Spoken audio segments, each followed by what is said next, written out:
Musika, Amara, nasa kritikal na kalagayan ng iyong ama at nais kanyang umuwi agad upang bantayan ang kumpanya. Natigilan ng dalaga sa paghahalo ng fishbowl nang marinig ang pamilyar na tinig ng kanyang malapit na kasambahay. Sandali niyang binitawan ang ginagawa at may halong kaba at pagtataka, mabilis siyang pumasok sa loob ng kanyang maliit ngunit maayos na apartment. Ano po iyon? Muling tanong ng dalaga na halatang naguguluhan. Amara, gusto kang makita ng iyong ama. Hinihiling niya na umuwi ka na, mahina hong saad ni Maricel habang tinitingnan siya ng may halong awa at pag-aalala. Napalunok si Amara, tila nag-aalangan. Akala ko po ba inaalagaan siya ng maayos ng bago niyang asawa? Ano po ba ang nangyari? Huminga ng malalim si Maricel at tumingin ng diretso kay Amara. Iya, wala akong tiwala sa babaeng iyon.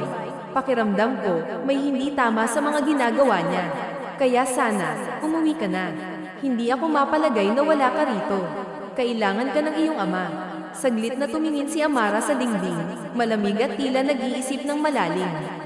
Pag-iisipan ko po, sagot niya, na may halong pag-aalinlangan. Bumantong hininga si Amara habang pinagmamasdan ang mga suki na abala sa pagbili sa kanyang tindahan. Huminga siya ng malalim at muling tumingin sa larawan ng kanyang ama na nakapatong sa isang simpleng frame. Tumatanda na ito, at alam niyang kung hindi siya uuwi, baka wala na siyang maabyutan. Ang bigat ng sitwasyon ay unti-unting bumalat sa kanyang puso. Oh, mukhang ang bigat ng iniisip mo dyan puna ni Jasmine, isa sa kanyang malapit na kaibigan, habang kumukuha ng kwek-kwek mula sa kanyang mesa. Kailangan ko na kasing umuwi, sagot ni Amara, pilit na ngumiti upang itago ang kanyang alalahanin.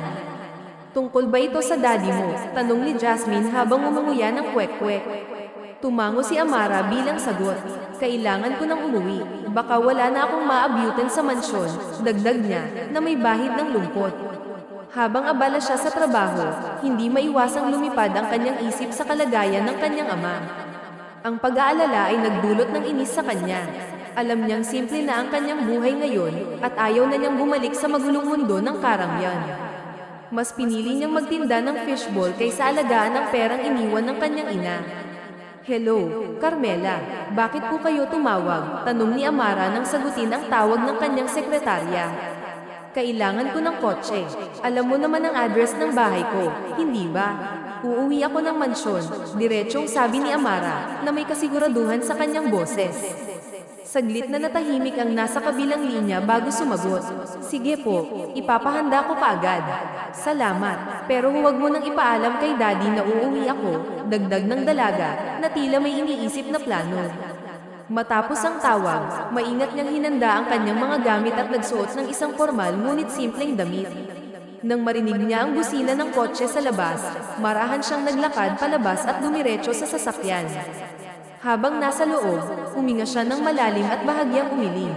Masaya po ako na uuwi ka na ulit, bati ni Rafael, ang kanyang driver at pinagkakatiwalaang kaibigan. Hindi nga ako masaya na uuwi, sagot ni Amara, na may bahagyang ngiti sa labi. Natawa si Rafael, hindi ka pa rin nagbabago. Pilosopo ka pa rin at madaldal. Napailing si Amara at ibinaling ang tingin sa mga gusali sa labas ng bintana. Oo, mayaman siya, ngunit simula nang mawala ang kanyang ina, tila nawala rin ang kanyang direksyon sa buhay. Kinailangan niyang magpakatatag, ngunit ang ideya na may ibang babae sa buhay ng kanyang ama ay hindi niya matanggap, lalo na ngayong nasa kritikal na kalagayan ito. Nandito na po tayo, saad ni Rafael habang maingat na ipinarada ang sasakyan. Tinapak ni Amara ang balikat ng lalaki bago bumaba. Pakisabi sa kumpanya na babalik ako, pero hindi bilang anak ni Benedicto, kundi bilang isang empleyado, madiin sabi niya. Nanlaki ang mga mata ni Rafael sa kanyang narinig. Pero ma'am, ngumiti si Amara, ngunit bakas sa kanyang mukha ang determinasyon. Gusto kong malaman ang tunay na nangyayari. Hindi tatawag si Manang kung walang mabigat na dahilan. Ikaw na ang bahala, Rafael. Alam kong mapagkakatiwalaan kita. Pagpasok sa mansyon, agad niyang nakita ang kanyang ama na nakahiga sa kama, may kasamang doktor na abala sa pag-aasikaso rito. Nagtagpo ang kanilang mga mata, at tila gulat pa itong makita siya. Umirap si Amara ngunit agad na umupo sa tabi ng kanyang ama.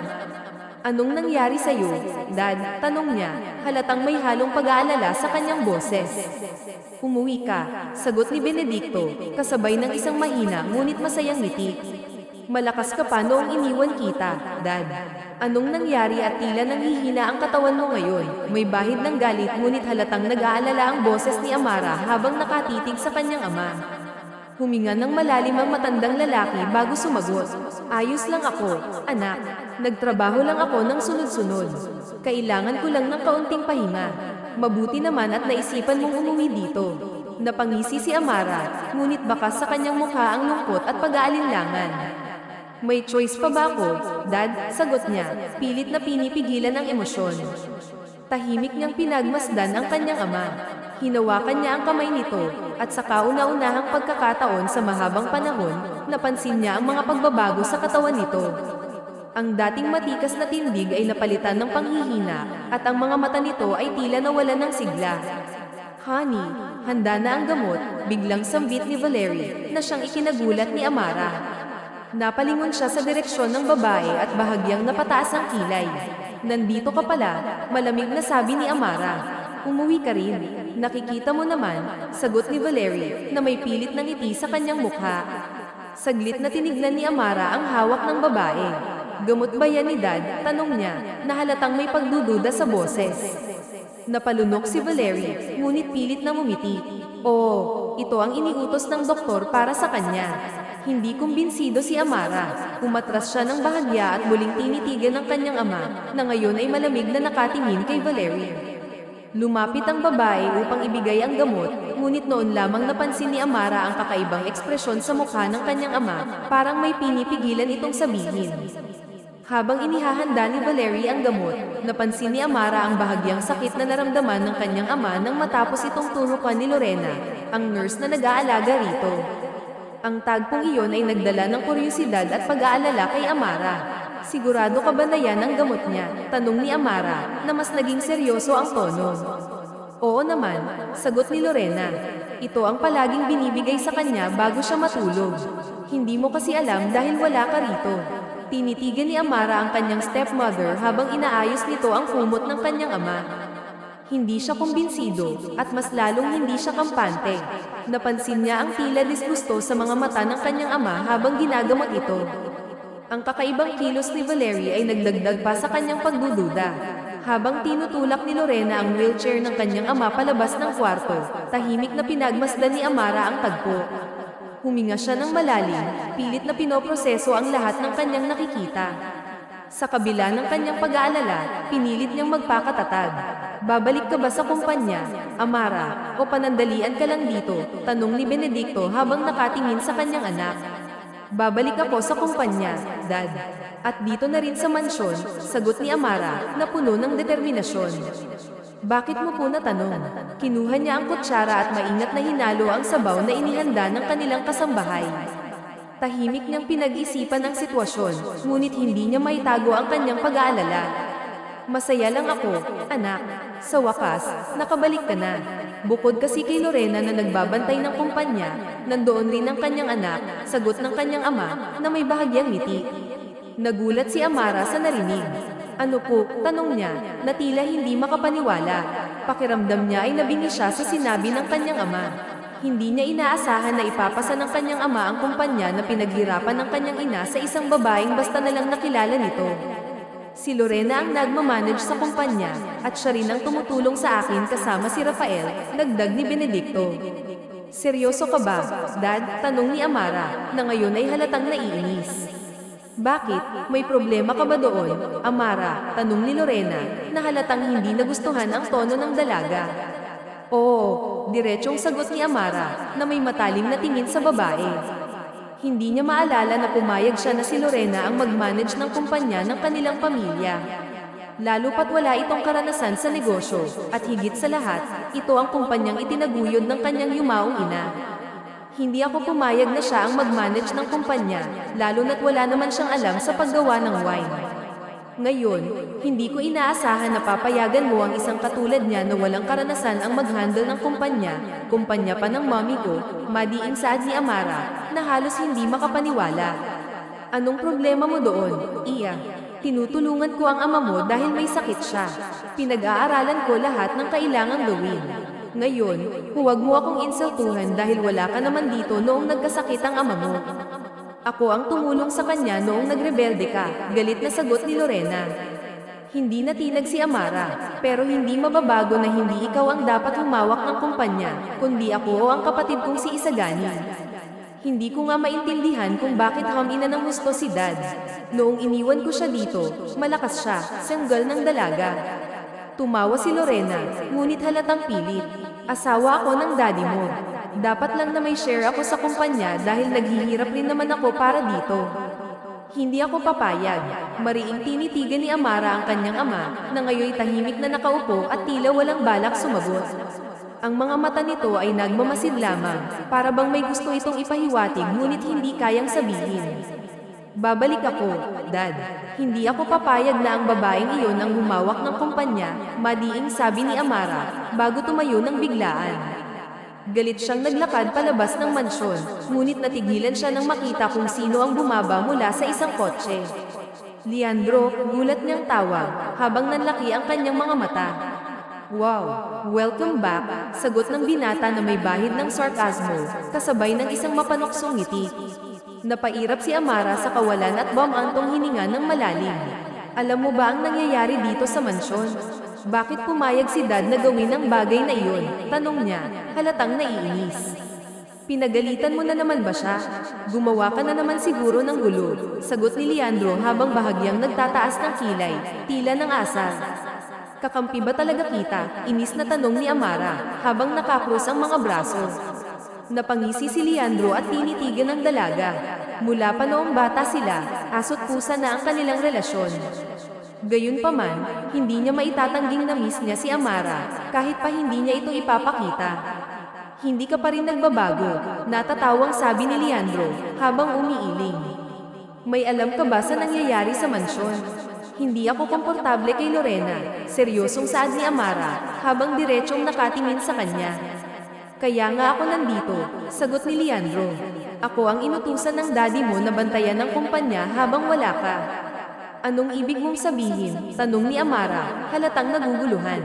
Huminga ng malalim si Leandro bago sumagot. Maraming nangyayari sa kumpanya na hindi alam ng daddy mo. Ako mismo ang nagsabi kay Manang Maricel na tawagan ka at sabihin na nasa kritikal na kalagayan ang daddy mo. Ngayon, kailangan mong bumalik, Amara. Tumahimik si Amara at tumingin sa loob ng mansyon. Hindi niya alam kung saan siya magsisimula o kung ano ang dapat niyang unahin. Sa dami ng iniisip niya, parang ang bigat ng lahat ng responsibilidad na biglang bumagsak sa kanyang mga balikat.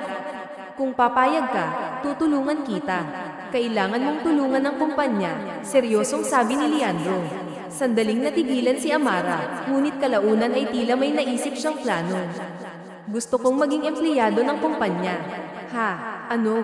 Gulat na tanong ni Leandro, halatang hindi makapaniwala. Kung gusto kong makatulong sa kumpanya, kailangan kong malaman ang nangyayari sa bawat sulok nito. Lalo na't sinabi sa akin ni Dad na si Lorena ang humawak ng kumpanya. Hindi ako kampante na ibang tao ang humawak sa pinaghirapan ni Mommy, mariing paliwanag ni Amara. Sigurado ka ba na empleyado ang gusto mo? Ikaw ang anak ng presidente ng kumpanya, tanong ni Leandro, halatang nagdadalawang isip. Huwag nang matigas ang ulo mo, Leandro. Gusto mo ba talagang tulungan ako? Iritadong sagot ni Amara, sabay taas ng kilay. Natawa si Leandro at umiling. Hindi ka talaga mabiro. Umirap si Amara at tinapak ang balikat ng binata. Sige na, at may kailangan akong asikasuhin. Siguraduhin mo na hindi ito malalaman ni Lorena. Pagbisita sa puntod ng ina. Umalis si Amara at pumunta sa puntod ng kanyang ina. Nang makarating siya roon, napabuntong hininga siya at marahang inilagay ang dala niyang bulaklak sa lapida. Dahan-dahan niyang pinunasan ang pangalan ng kanyang ina habang tahimik na nagmumuni-muni.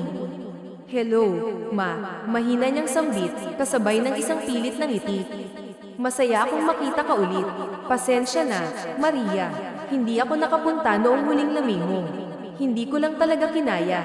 Napatawa siya ng bahagya, ngunit nangingilid ang luha sa kanyang mga mata. Mabilis siyang tumingala upang pigilan ang pagpatak ng mga ito. Pero ngayon, babalik na po ako. Aalagaan ko si Daddy. Hindi na po ako aalis. Humiga si Amara sa damuhan at pinagmasdan ang maaliwalas na kalangitan. Napangiti siya, ngunit alam niyang sa kabila ng kanyang ngiti, may mabibigat na pagsubok ang kailangan niyang harapin. Lingid sa kanyang kaalaman, nakamasid pala sa kanya si Leandro mula sa malayo, habang nakasandal sa kanyang kotse. Bagong empleyado. Sa kanyang pagbabalik, pumasok si Amara bilang isang empleyado sa sariling kumpanya ng kanilang pamilya. Hindi siya nagpakilala bilang anak ng presidente, sa halip, tahimik siyang nagtrabaho upang malaman ang tunay na sitwasyon sa loob ng kumpanya. Habang naglalakad siya sa opisina suot ang formal na damit, hindi niya pinansin ang mga matang nakatuon sa kanya. Bago ka dito, hindi ba? Ibili mo kami ng kape, utos ng isang matabang babae na nakaupo sa cubicle. Bakit ko naman gagawin iyon? Tanong ni Amara, na halatang naiinis. Dahil newbie ka, sagot ng babae, na may halong pagmamataas.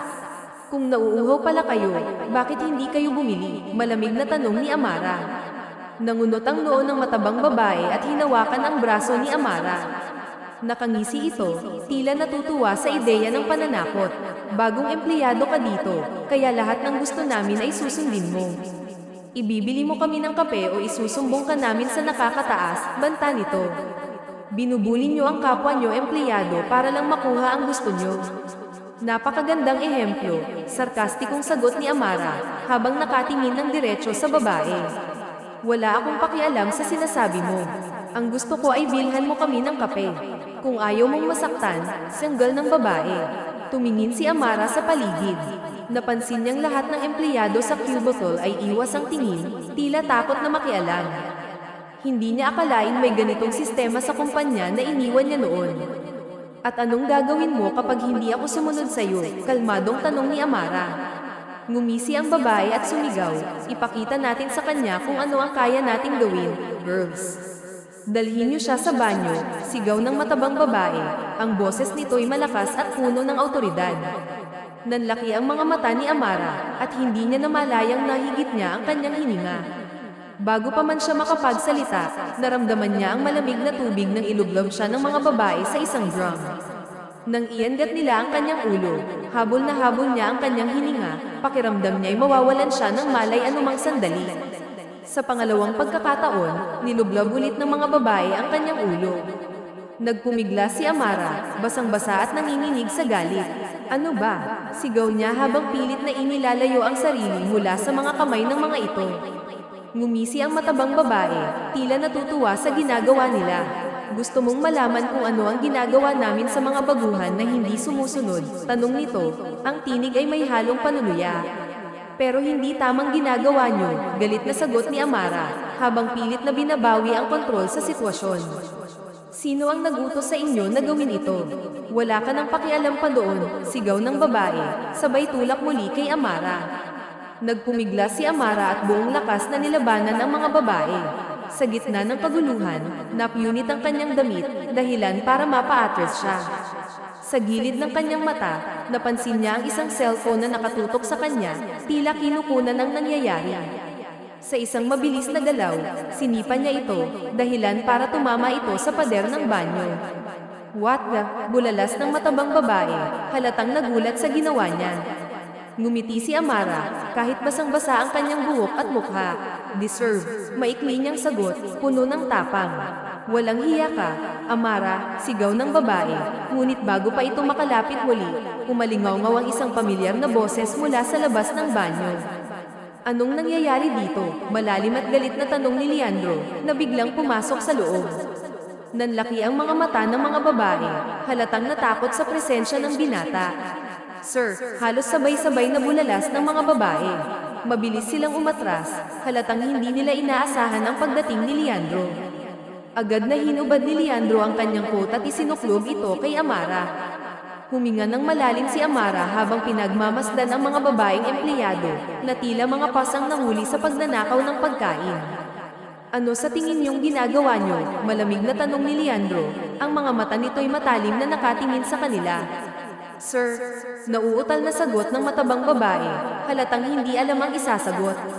Get out, madiing utos ni Leandro, ang boses nito'y puno ng awtoridad. Pero sir, siya naman po ang... Sabi ko, umalis na kayo. Uulitin ko pa ba? Galit na sigaw ni Leandro, dahilan para magmadali ang mga babae sa paglabas ng banyo. Naiwan si Amara at si Leandro sa loob, tahimik ngunit puno ng tensyon ang paligid. Hinubad ni Amara ang coat at agad itong piniga, ang tubig ay tumulo sa sahig. Ganito pala ang ginagawa nila sa mga bagong empleyado. Kaya naman pala nababalita na pangit ang trato ng mga tao dito, saad ni Amara, habang pilit na pinapakalma ang sarili. Bakit mo hinayaan na mangyari yun? Galit na tanong ni Leandro, halatang hindi matanggap ang nakita. Sa tingin mo, makakapalag ako. Ang lalaki nila, single ni Amara, sabay bukas ng polo long sleeve na suot niya, nabasang-basa na rin. Napatalikod agad si Leandro, halatang nagulat sa ginawa ng dalaga. Mabilis siyang napalunok at pilit na pinakalma ang sarili. Sinabi ko naman kasi sa'yo na huwag mong gawing empleyado ang sarili mo. Napapahamak ka patuloy, saad ni Leandro, halatang nag-aalala. Masyado kang concern. Parang dati, hinahayaan mo lang akong mabyuli ng kahit na sino, tugon ni Amara, habang inaayos ang kanyang suot. Pwede ka nang humarap, sabi niya matapos ayusin ang sarili. Dahan-daang humarap si Leandro at tinitigan si Amara, na ngayoy abala sa pagsusuklay ng kanyang basa pang buhok. Hindi niya maiwasang mapansin ang ganda ng dalaga. Maliit ang mukha nito, ang mga matay tila laging nag-aapoy ng determinasyon. Sa malapitan, mas lalo niyang napagtanto kung gaano kaganda si Amara. Anak ka ng boss ko, Amara. Malamang ay concern ako sa'yo, seryosong sabi ni Leandro. Isa pa, talaga bang hahayaan mo na sila? Kailangan kong makahanap ng ebidensya, Leandro. Isa sila sa mga gusto kong kausapin, at kung hindi sila madadaan sa pakiusap, gagawa ako ng paraan, sagot ni Amara. Ang boses nito'y puno ng determinasyon. Binubuli ka nila, mariing sabi ni Leandro, halatang hindi matanggap ang sitwasyon. E ano naman ngayon, tanong ni Amara, sabay taas ng kilay. Maganda nga iyon para nalalaman ko talaga ang ugali nila. Natawa si Leandro, tila hindi makapaniwala sa sinasabi ng dalaga. Hindi ka naman nababaliw, di ba? Nasa katinoan ka pa, malamang biro niya. Hindi ako nababaliw, Leandro, sigaw ni Amara, sabay hampas sa braso ng binata. Napailing si Leandro, ngunit may ngiti sa kanyang labi. Sabay silang lumabas ng banyo at mabilis na pumunta sa opisina ng ama ni Amara. Habang nakaupo sa sofa, malalim na nag-isip si Amara tungkol sa maling sistema sa kumpanya. Paano nakaligtas sa kanya ang mga ganitong klaseng tao? Tanong ni Amara, habang nakatingin sa kawalan. Ewan ko rin, sagot ni Leandro habang nakangiti. Sumandal siya sa lamesa. Ang tanging alam ko lang ay kasama niya ang kanyang anak. Napagbintangan si Isagani, tanong ng dalaga. Akala ko ba nasa Amerika siya? Humiling si Leandro. Oo, nasa Amerika siya, pero may dahilan yun. Napagbintangan ng kapatid mo. Hindi alam ng daddy mo dahil ayaw ng kapatid mo ng gulo. Nagtagis ang panga ni Amara at napalunok. Sa ilang taon niyang nawala at sa pag-aakalang nagbakasyon lang ang kapatid niya, hindi niya inaasahan na ganito ang magiging bungad sa kanyang pagbalik. Pauwiin mo ang kapatid ko, Leandro, utos ni Amara. Uuwi siya dahil sinabi ko. Tsaka tayo mag-usap tungkol sa mga nangyayari, sagot ng binata at kinuha ang cellphone. Gusto kong imbestigahan mo si Lorena, saad ni Amara. Gulat na napatingin sa kanya si Rafael na abala sa pakikinig. Tinitigan niya ng mabuti ang sekretaryo ng ama. Sa mga nakalipas na araw, pansin niya ang pagiging balisa nito. Pakiramdam ni Amara ay may tinatago ang lalaki sa kanya, at iyon ang kailangan niyang malaman. Bakit po, ma'am? May ginawa po ba siyang kasalanan? Tanong nito. May gusto lang akong malaman. Hindi ito tungkol sa akin, kundi tungkol ito sa kumpanya at kay Dad, sagot ng dalaga. Sige po, gagawin ko. Ngumiti ang lalaki. Hinawakan ni Amara ang braso ng lalaki, dahilan para matigilan ito. Kung hindi mo gusto ang ginagawa mo, ngayon palang tigilan mo na. Hindi mo magugustuhan kapag ako ang nagalit. Sa ilang araw niyang bilang empleyado ng sarili nilang kumpanya, marami na siyang nakikita, hindi lang sa mga empleyado kundi pati na rin sa benta, produkto, at iba pang negosyante. Kaya naman inimbestigahan na rin niya, hindi lang sa kumpanya, pati na rin sa gamot na iniinom ng kanyang ama na dahilan ng paghina nito. Oh, kain ka muna, saad ni Leandro. Wow, natawa ang dalaga. Ayaw na ayaw mo talaga akong nagugutom. No. Napailing ang binata. Paborito mo ang luto niyan. Sagot ni Leandro. Napangiti si Amara at agad na umupo. Binuksan niya ang paper bag at tinignan si Leandro na abala sa pag-aasikaso sa kanya. Ngunit sandali siyang natigilan nang may mapagtanto. Ang tagal na rin pala nating magkakilala, no? Tanong ni Amara. Oo, magmula noong high school, sagot ng binata. Napatango ang dalaga, wala pa rin nagbabago sa atin. Unless crush mo pa rin ako, saad ni Amara. Sandaling natigilan ng binata ngunit agad ding nakabawi. Wala nga talaga, sagot ni Leandro. Bakit ba kasi wala ka pang girlfriend? Tanong ni Amara. Hinihintay ka ba? Sagot ng binata. Secret na yun. Baka mainggit ka pa sa kanya. Ngumisi ang binata dahil alam nito na si Amara lang naman ang hinihintay niya. Napairap na lang sa kawalan si Amara, ngunit ang totoo ay namiss niya talaga si Leandro kahit madalas silang mag-away. Huminga siya ng malalim at agad na tinapos ang pagkain dahil kung ano-ano na naman ang naiisip niya. Baka bumalik na naman ang pagkagusto niya sa binata na baka hindi siya gusto. Amara, tawag ni Lorena. Bakit ka nandito? Tanong ni Amara. Kailangan kong i-check ang mga nangyayari sa kumpanya, sagot ni Lorena. Tinitigan ni Amara ang babae. Bakit ka nandito? Ngumiti si Lorena. Ako ang naghahandle ng kumpanya at ako rin ang uma-attend ng mga meetings ng daddy mo. Masama ba na nandito ako? Hindi naman. Mukhang ang saya-saya mong pinangungunahan ng kumpanya habang wala ako. Anong pakiramdam mo? Tanong ni Amara. Ngumiti ang dalaga. Siyempre, masaya. Isa pa, nagagawa ko ang mga bagay gamit ang pera namin, sagot ni Lorena. Natigilan ng babae at napatingin kay Amara. Alam niya na hindi maganda ang nandito si Lorena. Noon pa man, ramdam na ramdam niya ang gaspang ng ugali nito.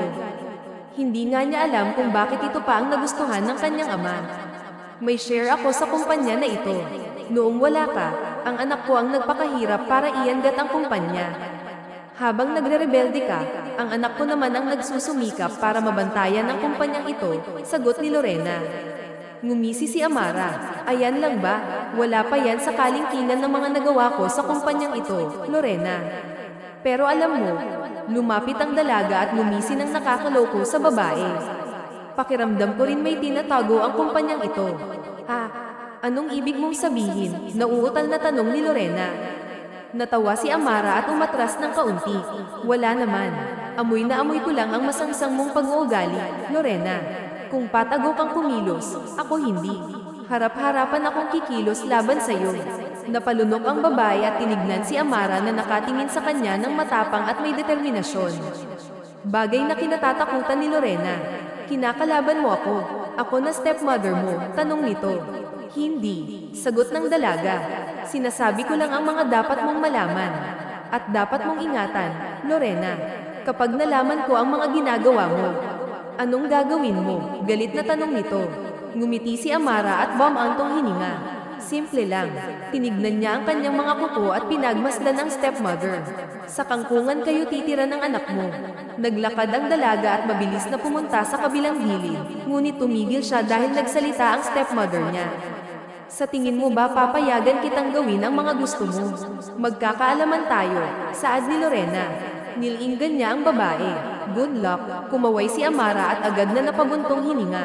Nakita niya si Leandro sa hindi kalayuan at ang mga empleyado na masama ang tingin sa kanya dahil bantay sarado ang mga ito ng tauhan ng binata. Anong balita sa investigasyon? Tanong ni Amara. Wala pa rin. Maingat kumilos ang stepmother mo, sagot ni Leandro. Hindi ko siya kaano-ano. Manggilabot ka, sagot ni Amara. Umiirap ang dalaga. Inaalala ko si Rafael. Bakit? Tanong ni Leandro habang nangunot ang loob. Pakiramdam ko ay may tinatago siya sa akin, at yun ang kailangan kong malaman, saad ni Amara. Huminga ng malalim ang dalaga at napahawak sa kanyang ulo. Imbes na normal ang buhay niya at tahimik ang mundo niya, ito siya ngayon, nakikipagsapalaran kung sino ba ang traidor sa buhay nila. Okay ka lang? Tanong ni Leandro. Payakap nga sandali, saad ng dalaga. Tanong ng binata. Payakap ako, single ni Amara at agad na niyakap ang bewang ng binata. Nakakapagod ang araw na ito. Napakurap naman si Leandro at hindi makapaniwala na nakayakap sa kanya ang babaeng matagal na niyang gusto. Pakiramdam niya ay mababaliw siya at pinagdadasal na lang niya na hindi sana marinig ni Amara ang malakas na tibok ng puso niya. Amara, tawag ng binata. Bakit? Tanong ng dalaga. Napalunok si Leandro at marahang tinapak ang balikat ng dalaga. Nandito lang ako. Natawa naman si Amara at napailing. Alam ko naman na lagi ka. Nandyan sa tabi ko kaya love na love kita, sabi ni Leandro. Napasinghap ang dalaga at natawa na lang sa sarili. Humigpit ang hawak ni Amara nang makitang ibinasura ni Rafael ang utos niya, at ngayon wala man lang isang investigasyon ang natapos. Huminga siya ng malalim at mabilis na tinignan si Leandro na nakatingin sa kanya. May tinatago talagang lalaking yun. O baka naman tinatakot siya, tanong ni Amara. Nasaan na si Kuya Isagani? Hindi natin alam ang rason. At kung gustuhin man natin na kausapin ang sekretarya ng daddy mo, kailangan nating alamin, saad ni Leandro. Nasa mansyon na siya at naghahanap na ng magaling na doktor. Huminga ng malalim ang dalaga. Kailangan ko na talagang alamin ang buong katotohanan dahil hanggat nakikita kong mahina si daddy, hindi ako magiging kampante. Sa sumunod na oras ay umuwi si Amara sa kanilang mansyon at nakita ang stepmother niyang may inuutos sa kasambahay. Napansin niya na naman ang gamot at ang syringe na ginagamit nito sa kanyang ama. Huminga ng malalim ang dalaga at agad na hinaranggan ng kanyang stepmother na natigilan. Wala na ang nakakatandang kapatid dahil ito ang nag-aasikaso sa mga pinapagawa niya. Ako na ang magdadala kay daddy, sabi ni Amara. Ngumiti ang babae. Ako na ang magdadala sa kanya, iya. Gawain ko naman ito mula pa noon. Pero dahil nandito na ako na, sagot ni Amara at hinawakan ang tray. Naramdaman niya ang paghigpit ng hawak nito. Amara, ako na. Matagal kang nawala at ngayon ka lang nakabalik. Kaya mas mabuting ako na lang ang gagawa, sabi ni Lorena.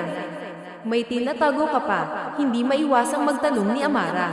Natigilan ng babae at napatingin sa kanya. Wala akong tinatago. Then ako ang gagawa, malakas niyang sagot at kinuha ang tray. Amara, sigaw ni Lorena. Dir-diretso ang lakad ng dalaga kahit pa nakasunod sa kanya si Lorena. Nang makarating siya sa kwarto, tinignan siya ng kasambahay. Tumango sila sa isa't isa at agad nitong hinaranggan si Lorena. Bitawan mo ako, Manang, sigaw nito.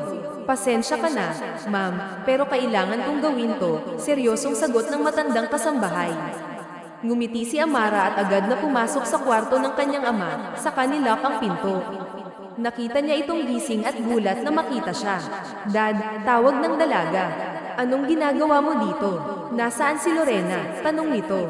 Umupo ang dalaga sa dulo ng kama at pinagmasdan ng kanyang ama na ngayon ay mahina at kulang na sa timbang. Napalunok si Amara at hinawakan ang kamay ng ama, dahilan para matigilan ito. Aminin mo sa akin, anong ginagawa ng babaeng yun sa'yo? Kalmadong tanong ni Amara.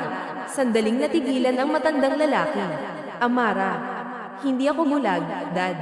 Hindi ako kailanman naging bulag sa mga nangyayari dito, lalo na't nakikita kong nahihirapan ka, sabi ni Amara. Kaya sabihin mo sa akin, ang gamot ba na ito ang nagpapahina sa'yo? Nangingilid ang luha sa mga mata nito, dahilan para mapasinghap si Amara. Tama nga ang hinala niya. Napatingin sila sa pinto nang marinig ang malakas na katok, kaya napairap si Amara. Dad, hindi mo kailangang ipagtanggol ang babaeng yun. At mas lalong hindi mo kailangang pagtakpan ang babaeng yun. Anak mo ako, Dad. Ako dapat ang unang makakaalam sa mga nangyayari sa'yo. Tulungan mo ako. Pagmamakaawa ng matandang lalaki. Napaawang ang labi ni Amara at nalaki ang kanyang mga mata nang makita ang sunod-sunod na luha sa mga mata nito. Doon pa lang ay alam niya na kaagad ang nangyayari, at mas lalong nadurog ang puso niya nang ipakita nito ang bawat sugat gawa ng siren. Matagal na ba niyang ginagawa to? Tanong ni Amara. Tumango ang matandang lalaki. Madalas ay kaming dalawa lang ang nandito.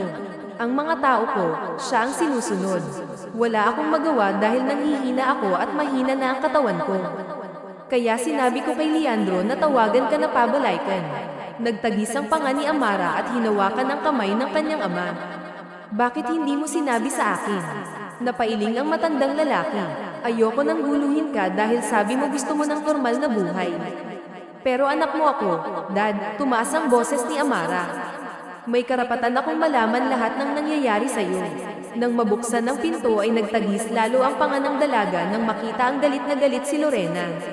Ngunit mas galit siya. Tumayo si Amara at magkakasunod na sampal ang ginawa niya sa babae. Gulat na gulat si Lorena. Mas malakas na sampal ang ginawa niya sa huling pagkakataon kaya natamba ang babae. Ang kapal ng mukha mo, sigaw ni Amara. Sobrang kapal ng mukha mo para manghimasok sa pamilya ko. Sobrang kapal ng mukha mo para abusuhin si Daddy. Anong problema mo? Sigaw ni Lorena. Alam ko na ang katotohanan. Lorena, sigaw ni Amara. Napatingin si Amara at nakita niyang natigilan ang babae. Sobrang sama ng ugali mo para abusuhin ang pamilya ko. Kaya pala hinang-hina si Daddy dahil dyan sa ginagawa mo. Kaya naman pala hindi niya kayang gumalaw dahil ikaw naman pala ang may kasalanan. Galit na sabi ni Amara. Wala akong ginagawa sa kanya.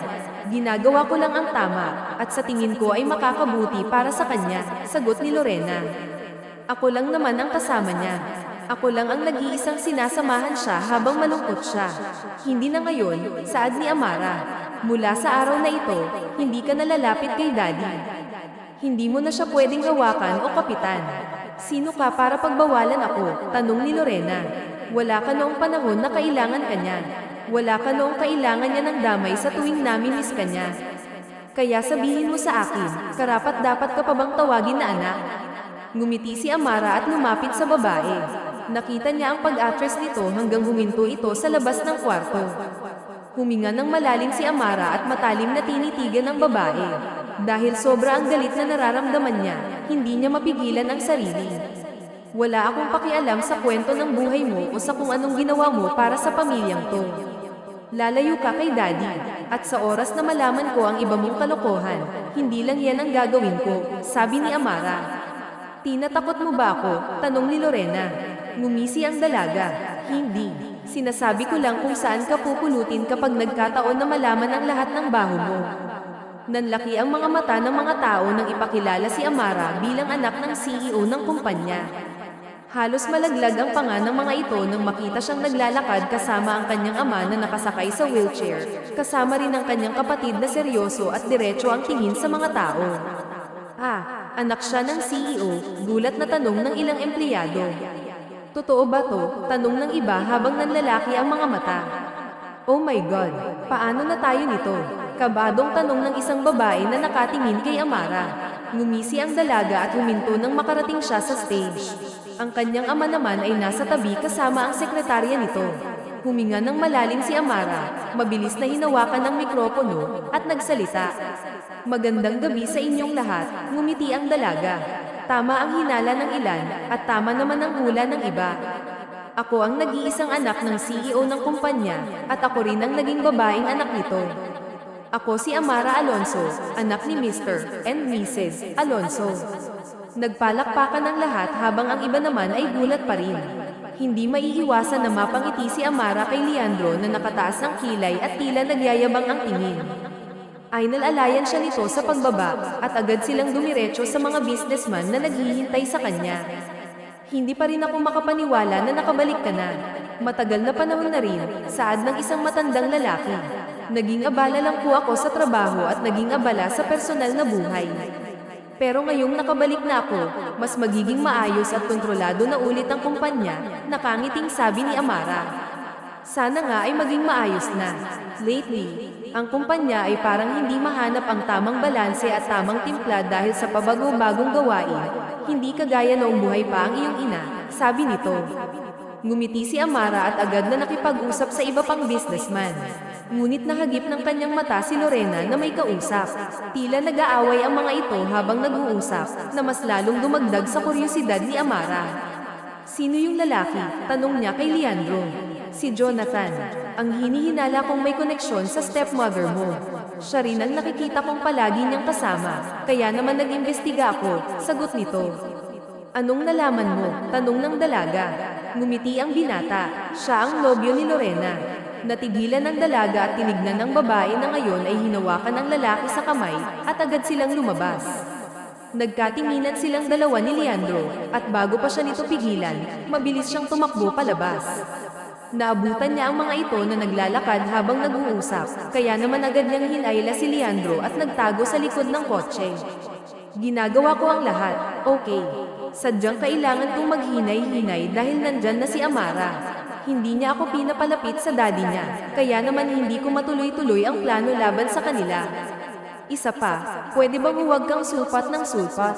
Paano kung may makakita sa iyo dito? Ha? Galit na sabi ni Lorena. Ang tagal mong kumilos. Napakatagal ng impormasyon na gusto kong malaman. Ginagawa ko rin ang trabaho ko, at yun ay ang palitan ng bawat disenyo at bawat forma mula sa gawa nila. Nang sa gayon, tayo naman ang makilala, sagot ng lalaki. Hinawakan nito ang kamay ng babae. Ayaw mo ba talagang sumama sa akin?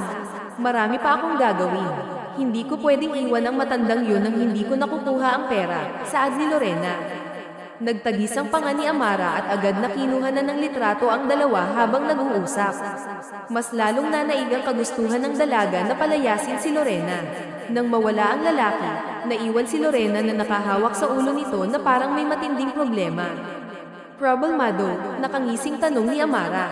Natigilan ang babae at napatingin sa kanya.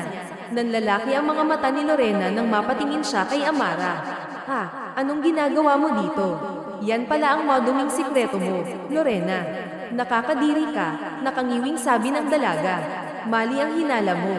Hindi mo kailangang bigyan ng mali siya ang pag-uusap namin, sagot ni Lorena. Tsaka, bakit ka ba nandito? Natawa naman si Amara kaya natigilan si Lorena. Alam mo, kahit itanggi mo pa ang nakita namin, hindi magbabago ang katotohanan na masama ang intensyon mo sa pamilya ko. Oh, marami kaming hawak na ebidensya, Lorena, sabi ni Amara. Bakas ang gulat sa mga mata ng babae, at nakita ni Amara ang kaba sa ekspresyon nito, dahilan para lalo siyang mapangiti. Dahan-dahan siyang lumapit kay Lorena at tumigil ilang hakbang lang ang layo sa babae. Kung si Daddy ay napipikat mo, ako, hindi. Iba ako sa kanya. Magpasalamat ka dahil hanggang ngayon, nandyan pa rin ang lahat ng gamit mo. Pero huwag kang mag-alala, Lorena, dahil malapit na. Ngumiti si Amara ng mapanlinlang. Malapit ka nang mawala sa mundo namin. Tigilan mo yang sinasabi mo, sigaw ni Lorena. Pasensya ka na, pero dahil bumalik na ako, hindi ako papayag na hindi ko mabibigyan ng hustisya ang ginagawa mo sa daddy ko. Hindi ako papayag na hindi mo maramdaman ang lamig sa loob ng kulungan habang nagmamakaawa ka na mapakawalan ka. Hindi ako papayag na basta na lang mapunta sa iyo ang lahat, dahil mas gusto ko na lumuhad ka hanggang sa magdugo ang mga tuhod mo, nakangiting sabi ni Amara. Iniwan niya si Lorena doon at agad na hinawakan ang braso ni Leandro. Pumasok agad sila sa loob. Dad, nakangiting tawag ni Amara. Ngumiti ang matandang lalaki. Anak, saan ka galing? May tinignan lang po akong malaking daga na nakapasok sa event natin, sabi ni Amara at hinawakan ang kamay ng ama. Bukas ay ipapadala kita sa ospital at tatawagan ko ang doktor mo. Magpapagaling ka dahil hindi mo pwedeng hindi makita ang anak mong nakasuot ng gown. Nangunot ang noo ng matanda. Magpapakasal ka. Wow, dalaga na, nangaasar na saad ni Isagani. Natawa naman si Amara at aksidenteng napatingin kay Leandro. Malay mo, Dad, sabi ni Amara na tila nagbibiro. Ipakilala mo sa akin ang batang yan, saad ng ama. Natawa na naman ang dalaga at agad na niyakap ang kanyang ama. Tinignan niya ang mga tao at napabuntong hininga dahil malapit nang matapos ang lahat. Rafael, mag-usap nga tayo, sabi ni Amara habang hinayla ang sekretarya ng kanyang ama na ngayon ay gulat na nakatingin sa kanya pagkatapos nilang ihatid ang ama sa ospital. Ano bang nangyayari sa'yo? Akala ko ba mapagkakatiwalaan kita? Bakit tinihil mo ang investigasyon? Ang mga ebidensya ay nawala, sanggal ni Amara. Ma'am, kabadong sabi nito. Ano? Hindi kita makita halos sa mansyon at madalas lang kung mautusan ka. Ano bang nangyayari sa'yo? Inis na tanong ng dalaga. Napayuko ang lalaki at agad na napalunok. Kaya naman napatingin si Amara sa kanya. Huminga ng malalim ang dalaga at hinawakan ang braso ng lalaki. Si Lorena ba? Tanong niya. Napaangat ang tingin ni Rafael at nanlaki ang mga mata. Ma'am, pinagbabantaan ka ba niya? Magsabi ka sa akin ng totoo, Rafael. Matagal ka nang nasa amin, kaya kilala na kita. Ngayon, sabihin mo sa akin ng totoo, madiing sabi ni Amara. Napalunok ang lalaki at dahan-daang tumango. Pinagbabantaan po ako ni Ma'am Lorena na kung patuloy pa rin akong mangingialam, ay sasaktan niya ang pamilya ko. Ayoko pong mangyari yun, at mas lalong ayaw ko silang mapahamak, sagot nito. Napamura si Amara sa inis at agad na napairap. Tinignan niya si Rafael na nakatingin sa kanya. Kaya naman tinapak niya ang braso nito at bumantong hininga. Huwag kang mag-alala, akong bahala sa'yo, ngumiti si Amara. Pero gawin mo ang mga pinapagawa ko, at kitain mo ako sa mansyon. Imbitahan mo rin ang mga kapatid ni Mommy at ilang mga kamag-anak. Sa likod ng kanilang bahay, naghanda si Amara para sa isang malaking salo-salo. Sinuot ng dalaga ang kanyang itim na dress at inayos ang nakatali niyang buhok. Ngumisi siya at marahang lumabas, diretso sa ibaba. Wow, nakangiting sabi ni Leandro. Ganda ko ba? Ngumisi ang dalaga. Natawa naman ang binata at hinawakan ang kamay ni Amara, saka marahang iniikot ang dalaga. Napakaganda, saan nito? Nasa labas na ba ang lahat? Tanong ni Amara. Tumango ang binata, ikaw na lang ang hinihintay nila. Sabay silang lumabas, at agad na napangiti ang dalaga nang makita na kumpleto ang lahat. Huminga siya ng malalim, kumuha ng wine glass, at nagsalin habang nakatingin sa mga tao. Anong meron? Iya, tanong ng kapatid ng kanyang ina. Bakit kailangan naming pumunta dito? Nasaan ang daddy mo? Nasa ospital po, tita. Masama ang pakiramdam niya at kailangang gamutin ng mabuti, sagot ni Amara. Ano bang meron sa meeting na to?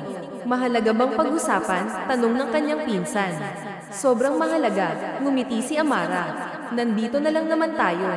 Sisimulan ko na ang usapan na ito tungkol sa ating pamilya. Huminga ng malalim ang dalaga at agad na tinignan si Lorena, na taas loo at nakatingin sa kanya. Ngumiti si Amara at mabilisang nilabas ang mga dokumento na nagsisilbing ebidensya nila ni Leandro. Una sa lahat, ang dokumento na nasa lamesa ang nagpapatunay na ang kumpanya ay nasa ilalim ng isang hindi balanseng pamumuno. Magmula nang magkaroon ng bagong babae si Daddy, ito na ang nag-asikaso. Pero napakaraming butas kaming nakita ni Leandro, saad ni Amara. Ano naman yun? Nagtatakang tanong ng kapatid ng kanyang ina. Huminga ng malalim si Amara. Nawawala ang ilang design na ginawa ni Mommy, maging ang mga formula ay wala rin. Nasira rin ang malaking farm na ginagamit para gumawa ng wine na gawa sa prutas. Nawawala rin ang ibang bote at pinalitan ng mas murang klase, pati na ang brand ng mga wines. Nanlaki ang mga mata nilang lahat. Hindi lang yun. Nawawala rin ang ilang pera at napunta sa isang account. Napunta rin ang ibang branch sa isang tao at binenta sa murang halaga. Naging basura ang brand ng wines dahil sa mababang kalidad at hindi maayos na paggawa nito, napailing si Amara. Tahimik ang lahat, ngunit ang mga mata ni Amara ay nakatuon kay Lorena, na napalunok habang ang tingin ng lahat ay nasa kanya. Hindi pa tapos si Amara. Panghuli, nagkasakit si Daddy dahil maling gamot ang binibigay sa kanya. Iniwan kong malakas si Daddy, pero noong umuwi ako dito, hinang-hina na siya at halos hindi na lumabas ng kwarto, dagdag ni Amara. Huminga ng malalim ang dalaga. Si Lorena, siya ang may gawa ng lahat ng ito. Gulat na tanong ni Isagani. Hindi totoo yan, sigaw ni Lorena bilang depensa. Totoo ang lahat ng sinasabi ko, Lorena. Ikaw lang naman ang nandito sa mansyon sa loob ng maraming taon. Ikaw lang ang kasama ni Daddy sa mga nakalipas na taon. Ngayon, anong ginawa mo sa pamilya ko? Sanggal ni Amara. Wala akong ginagawa sa pamilya mo. Bakit hindi mo tanungin si Rafael? Ngumiti si Lorena. Palagi siyang kasama ko sa tuwing inaasikaso ko ang negosyo. Siya din ang witness ko sa lahat. Kaya bakit hindi natin tanungin ang lalaki? Natigilan si Amara at napatingin kay Rafael, na nasa gilid at nakaupo. Napatingin ang lahat sa kanya, umaasa ang dalaga na magsasabi ito ng totoo. Tinignan ni Rafael ang dalaga at ngumiti. Totoo ang mga sinasabi ni Ma'am Amara. Si Ma'am Lorena ang may gawa ng lahat. Siya ang may kagagawa ng lahat ng ito. Sigaw ni Lorena. Ikaw ang may kasalanan kung bakit mahina si Sir, kung bakit muntik nang bumagsak ang kumpanya, at kung bakit paulit-ulit na nalulugi ang kumpanya. Naging dahilan ka para mawala ang lahat ng pinaghirapan ni Sir, saad ni Rafael. Napangiti si Amara, at agad na nagkagulo ang buong lamesa. Nagsimula ring magkasagutan ang mga kapatid ng kanyang ina at si Lorena. Hinawakan ni Leandro ang kanyang braso upang ilayo siya, lalo na't parating na ang mga pulis. Wala akong kasalanan. Tigilan niyo. Bitawan niyo nga ako, sigaw ni Lorena. Mabubulok ka sa kulungan. Hindi kami papayag na hindi mo pagbabayaran ang lahat ng ginawa mo sa amin at sa pinaghirapan ng kapatid ko, sigaw ng kapatid ng kanyang ina. Pinapaikot lang kayo ng batang yan. Hindi totoo ang mga sinasabi niya, sigaw ni Lorena. Si Amara ang pamangkin namin. Siya lang ang pinagkakatiwalaan namin, malamig na sabi ng kambal ng kanyang ina. Huminga ng malalim si Amara at agad na niyakap si Leandro, na hinaplos ang kanyang balikat. Sa wakas, tapos na. Sa wakas, wala na akong problema pa, saad ng dalaga. Anong kaguluhan ang nangyayari dito? Natigilan si Amara nang makitang nag-eskandalo si Lorena sa labas ng kanilang bahay, kasama ang anak nito. Nangunot ang noo ng dalaga at dahan-daang lumabas, kasama si Leandro na sumandal sa hambo ng pintuan. Anong kailangan mo? Tanong niya. Nasaan ang daddy mo? Gusto ko ba siyang makausap? Kalmadong tanong ng babae. Bakit? Wala na kayong dapat pang pag-usapan ni daddy, sagot ni Amara. Napasinghap ang babae at nilapitan ang dalaga. Nagmamakaawa ako. Wala akong ginagawang masama. Mahal ko ang daddy mo. Mahal ko ang pamilyang ito. Kaya parang awa mo na, ibalik mo kami sa mansyon. Ibalik mo kami. Natawa naman si Amara at hindi makapaniwala sa kanyang naririnig. Sa dami ng ginawa nito sa kanyang pamilya, hindi niya kayang magpatawad. Napailing ang dalaga habang nakatingin sa kanyang stepmother na nakatingin din sa kanya. Sa tingin mo, maniniwala ako sa mga sinasabi mo. Sa tingin mo ba talaga, ganun yun kadali? Tanong ni Amara. Ako ang nag-alaga sa daddy mo noong wala ka, Amara.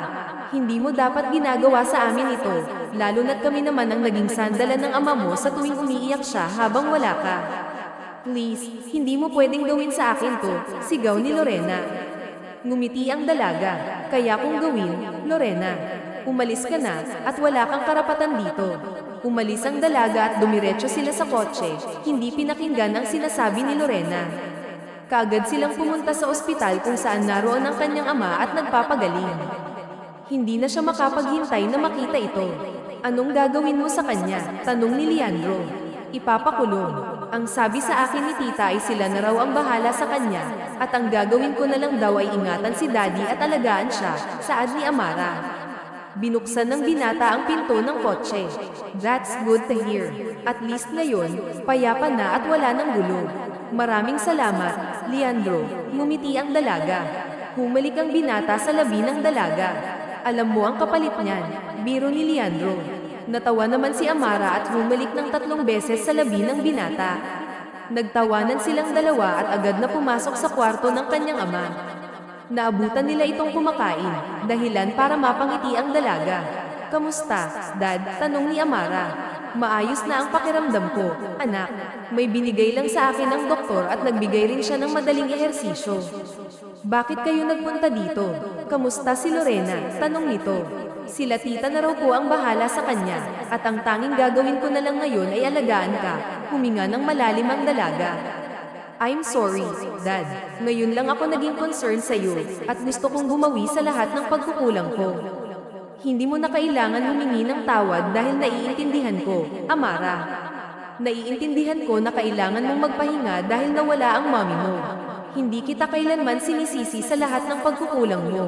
Ang mahalaga ngayon ay nandito ka na. Gusto ko pang makasama ka, kaya ako nagpapagaling. Nanginginig ang boses ng matandang lalaki. Napangiti si Amara at niyakap ang kanyang ama. Hayaan mo, Dad. Babawi ako sa iyo. Babawi ako sa lahat ng tao na nawala ako. Ngayon, magpagaling ka muna para makauwi ka na. Saad nito? Ngumiti ang dalaga. Ako na ang bahala sa kanya. Hindi mo siya kailangang isipin. Ang isipin mo ay ang pagpapagaling mo. Inasikaso niya ang kanyang ama at agad silang lumabas ni Leandro. Naglakad-lakad sila sa malaking hardin ng ospital. Umupo sila sa upuan at agad na tinignan ang mga tao na abala sa kanilang mga ginagawa. Okay ka lang? Tanong ni Leandro. Masaya lang ako, ngumiti ang dalaga. Wala na akong kailangang pangambahan at wala na rin akong dinadalang bigat sa dibdib ko. Masaya ka na ngayon, ngumiti ang binata. Baka pwedeng tayo naman, biro ni Leandro. Natawa ng malakas si Amara at napailing. Oo naman. Ano bang gusto mo? Ngumisi si Leandro ng nakakaloko at hinawakan ang kamay ng dalaga. Magbabakasyon tayo sa isang isla. Kasama ka. Bumilis ang tibok ng puso ni Amara at agad na napatingin sa mga mata ng binata. Hindi niya akalain na mamumulog lalo ang kanyang loob dito. Hindi niya mas lalong akalain na ito ang lalaking mamahalin niya. Huminga siya ng malalim at ngumiti ng matamis. Gusto ko yan, saad ni Amara. Magbo-board tayo, dagdag ni Leandro. Tumango si Amara. I love you, saad ng dalaga. Sandaling natigilan si Leandro at napatingin sa mga mata ng dalaga na ngayon ay nakatingin sa kanya. Bumilis ang tibok ng puso ng binata dahil matagal na niyang gustong marinig ang mga salitang iyon mula kay Amara. I love you too, mahinang sabi ni Leandro. Mahal na mahal rin kita. Napangiti ang dalaga. Akala ko noon, hindi na kita muling magugustuhan dahil masyado kang matanda para sa akin. Masyado kang matured para sa akin. Pero hindi pala, mas lalo pala kitang magugustuhan. Mas lalo kitang minamahal. Titig na titig silang dalawa sa isa't isa, at napapikit ang dalaga nang maramdaman ang haplos ni Leandro sa kanyang pisngi. Dahan-dahan na nagdikit ang labi nilang dalawa, kaya naman mas lalong bumilis ang tibok ng puso niya. Nangilid rin ang luha sa mga mata niya bago niya pinagmasdan si Leandro. Simula sa araw na ito, hindi mo na kailangang mapag-isa. Hindi ka mag-iisa kasi nandito na ako. Okay, magkasama na tayo, ngumiti si Leandro. Suminghap ang dalaga at napatingin sa kanya. Magkasama tayo, saad ni Amara. Ngumiti si Leandro at niyakap ang dalaga. Tsaka sila sabay na pumasok sa loob para puntahan ang kanyang ama. Nagising si Amara sa sikat ng araw at sa isang matamis na halik sa kanyang pisngi. Natawa siya at agad na dinilat ang mga mata para makita ang binata na walang suot sa pangitaas at nakangisi sa kanya. Inayos niya ang kumot na nagtatakip sa kanyang hubad na katawan. Good morning, malambing na bati ni Leandro. Natawa ang dalaga. Hi, inaantok pa, sagot niya na may antok pa sa boses. Naghanda ako ng pagkain, sabi ni Leandro. Baka pagod ka pa kaya dinala ko na dito. Nanatili si Amara sa kwarto, tinitigan ng binata, at napangiti dahil napakasarap ng kanyang umaga. Dahan-dahan siyang umupo at sinuot ang damit ni Leandro. Napangiti pa lalo nang makita ang pagkain na nasa kanyang kama. Nagluto ka? Tanong ng dalaga. Yes. Ang sabi mo ay gusto mo ang luto ko, kaya naman ako ang tagaluto mo hanggang mamayang gabi, sabi ni Leandro. Ako na lang ang dessert, ngumisi ang dalaga. Tumawa ng mahina ang binata at humalik sa labi ng dalaga. Pwede naman. Mas masarap ka pa sa ice cream. Buwan na ang nakalipas magmula nang maging maayos ang lahat. Naipakulong na rin sina Lorena at ang businessman na lobyo nito. Kaya naman tahimik na ang kanilang buhay dahil natapos rin ang kanilang problema. Ngayon, iniisip na lang ni Amara ang bumuo ng masayang pamilya kasama si Leandro at makapag-bonding kasama ang kanyang ama na nagpapagaling pa rin. Ang tita mo ang nag-asikaso sa patong-patong na kaso ni Lorena, impormasyon ni Leandro. Mabuti naman kung ganoon. Masaya ako na unti-unti na natin nakukuha ang lahat at ang kapayapaan na matagal ko na ring gusto. At least now, masaya si Dad. Masayang-masaya siya sa kung anong ginagawa niya ngayon, ngumiti si Amara. Sa sumunod na oras, lumabas sila para mag-swimming at panoorin ang mga tao na naglalaro. Napangiti si Amara dahil wala man lang siyang nararamdamang lungkot kundi kasiyahan lang sa kanyang puso. Wala man lang siyang masyadong iniisip kundi ang makasama si Leandro. Pagkatapos nilang mag-swimming, uminom sila ng alak sa isang maliit na bar at naupo sa mataas na upuan sa tapat ng dagat.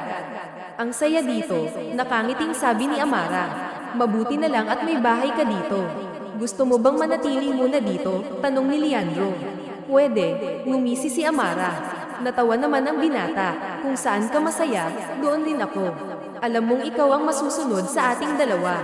Buti alam mo, hinawakan ni Amara ang pisngi ng binata at humalik sa labi nito. Masyado kang gwapo. Hindi ko tuloy magugustuhan ang tingin ng mga babae sa'yo. Alam mong sa'yo lang ako. Hinawakan ni Leandro ang bewang ng dalaga. Nagtaas ng kilay si Amara at tinagilid ang kanyang ulo para mas lalong makita ang kanyang leeg. Tumawa ng mahina ang binata at unti-unting lumapit para halikan ang leeg ng dalaga na nakangisi sa mga babae. He's mine. Ngumiti si Amara sa mga babae habang hinahaplos ang leeg ni Leandro na hinahalik-halikan ang leeg niya. Pagkatapos nilang uminom, pumunta sila sa isang floating cottage sa gitna ng dagat. Pinagmasdan nila ang payapang dagat habang nakaupo at pinaglalaruan ng tubig gamit ang kanilang mga paa. Malalim na bumantong hininga si Amara, ngunit bago pa siya magsalita, narinig na niya si Leandro. Kung tatanungin ba kita ngayon kung gusto mong pakasalan ako, papayag ka ba? Tanong ni Leandro. Nabigla ang dalaga at agad na nilinggan ang binata. Leandro, naisip ko na ito na ang tamang pagkakataon para tanungin ka. Hindi na ako makapaghintay. Atat na akong pakasalan ka. Amara, ngiti ng binata. Alam mong gusto kong mangyari yun. Nangako ako na ikaw ang papakasalan ko at ang huling lalaking mamahalin ko, sabi ni Amara. Ngumiti ang binata at hinawakan ng kamay ng dalaga.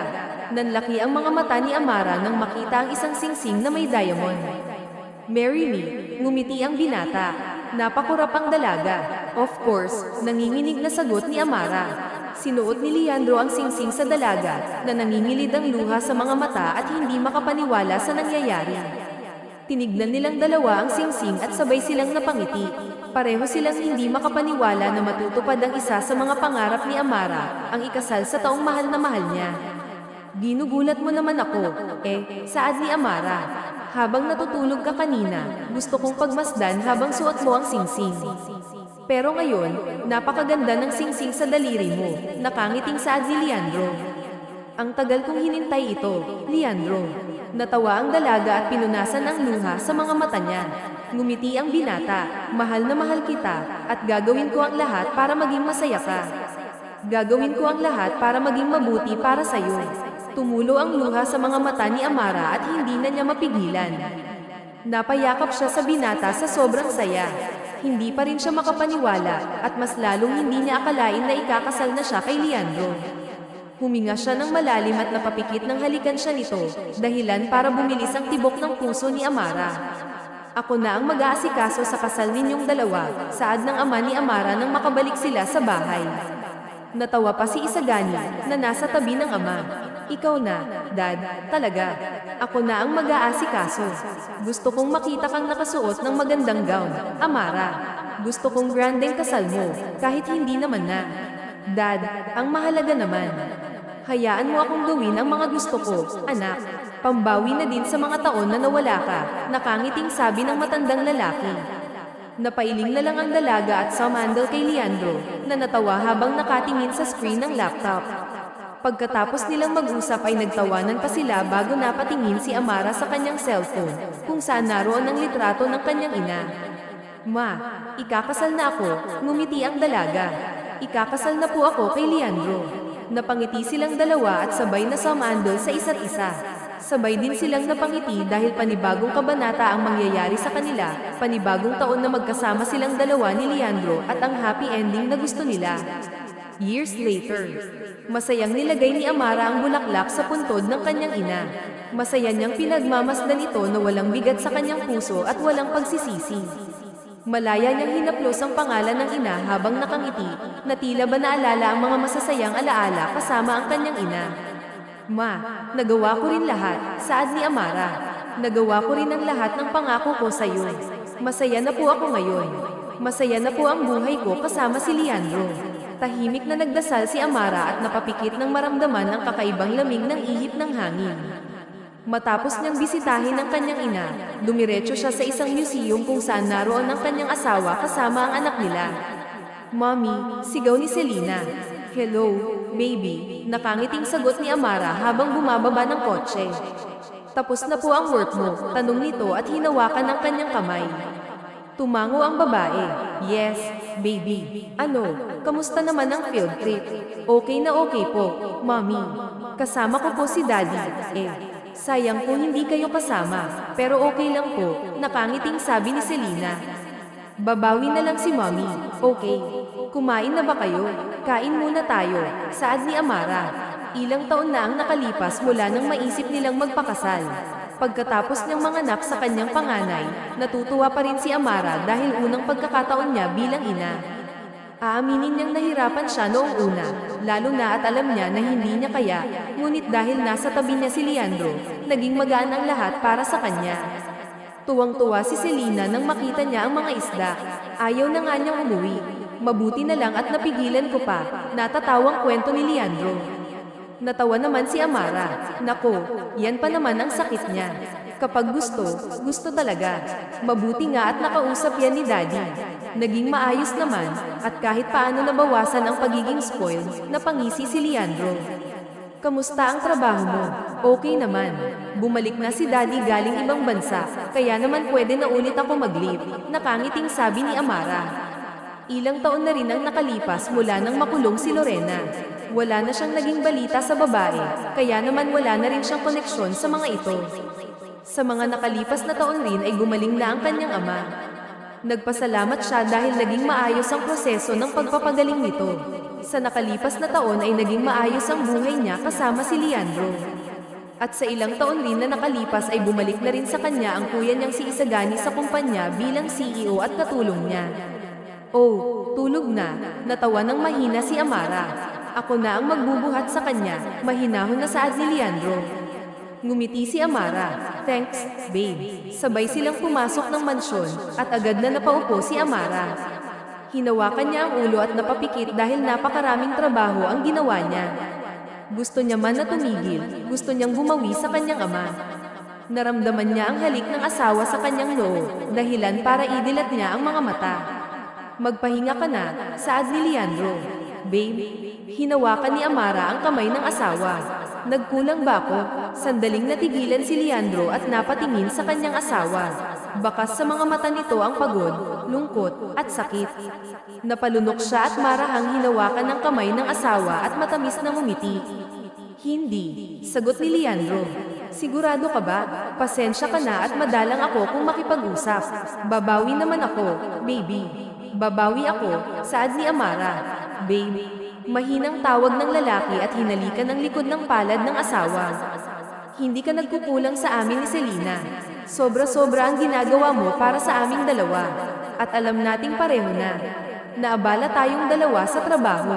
Hindi ako galit, nag-aalala lang ako dahil baka sobrang napapagod na ang katawan mo, saad ni Leandro. Napangiti si Amara at umayos ng upo. Nakahinga na ako ng maluwag dahil alam kong hindi ka galit sa akin. Babawi ako sa'yo, okay. Sa ilang taon nilang kasal ni Leandro, napakaraming natutunan ni Amara. Bukod doon, nagbago rin ang kanyang pananaw sa mga bagay-bagay dahil sa asawa. Mas naintindihan nila ang isa't isa, lalo na kapag abala silang dalawa. Inaayos nila agad ang anumang hindi pagkakaintindihan. I love you, okay, malambing na sabi ni Amara. Ngumiti ang lalaki. Mahal rin kita. Huwag kang mag-alala dahil kaya ko namang alagaan ang bata habang may trabaho ka. Nandyan rin naman ang daddy mo at ang kasambahay. Ngumiti si Amara at niyakap ang kanyang asawa. Napapikit siya, sobrang mahal niya ito. Kung titignan ng bawat taon na magkasama sila, si Leandro ang nag-iisang tao na hindi umaalis sa kanyang tabi kahit kailan.